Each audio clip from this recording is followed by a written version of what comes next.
একটা সময় ছিল ভাই, লেখকরা বই লেখিয়া জনপ্রিয় হইতা, কিন্তু বর্তমানে এমন একটা সময় আইছে যে জনপ্রিয়রা বই এখন বর্তমানে লেখক হইরা।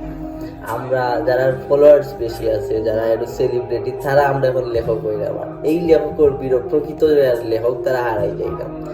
এক কথায় আপনি যদি বর্তমানে ফলো করেন বা বর্তমান সময়টা দেখুন, তাইলে এই যে বর্তমানে কয়েকটা বই মেলা হয়েছে, আপনি পর্যালোচনা করলে দেখতে পারবা আগের তুলনায় বর্তমানে আমরা লেখক খাড়া লেখক হইলাম যে সেলিব্রিটি, যারা মানে লাইক ফলোয়ার্স কমেন্ট আছে, এরা হইলাম বর্তমানে লেখক। আর প্রকৃত লেখকগুলা আড়াই যাইরা। এখন আমরা হিসাব করি, যদি সেটা কইতাম চাই যে পাঠক থেকে এখন লেখক বেশি হয়ে গেছে।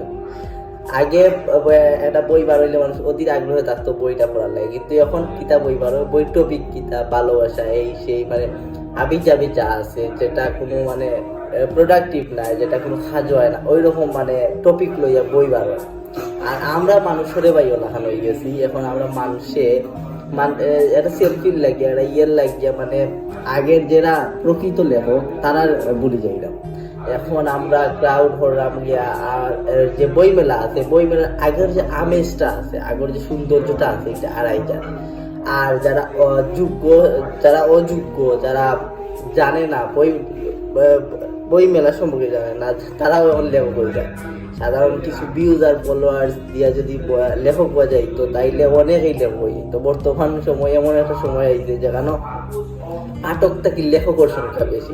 বর্তমানে ওলাও চলে আর কি বর্তমান বই মেলা। এটা আগের আমেজ থাকতো, বই মেলার সময় এলে আমেজ থাকতো। আমরা যে প্রিয় লেখক যারা আসলো তারা বই বার হইতো, আমরা ওদের আগ্রহে থাকতাম বইগুলো পড়ার লাগে। কিন্তু বর্তমানে এমন একটা সময় আইছে সবই আমরা লেখক। বর্তমানে পাঠক তুলে যাই মিলে না, ওলাখানে একটা অবস্থা। এলাকায় যদি চলতে থাকে আর কিছুদিন পরে দেখা যাইব যে বই মেলাটাও হারিয়ে যাইব। তো আপনারা কাছে এই বর্তমান সময়টার বই মেলা কি লেখার লাগে, আপনারা মতামত কি তাই বই মেলা নিয়ে কমেন্টে জানাইবা। ভিডিওটা ভালো লাগলে লাইক কমেন্ট শেয়ার দিবা। ধন্যবাদ। আসসালামু আলাইকুম।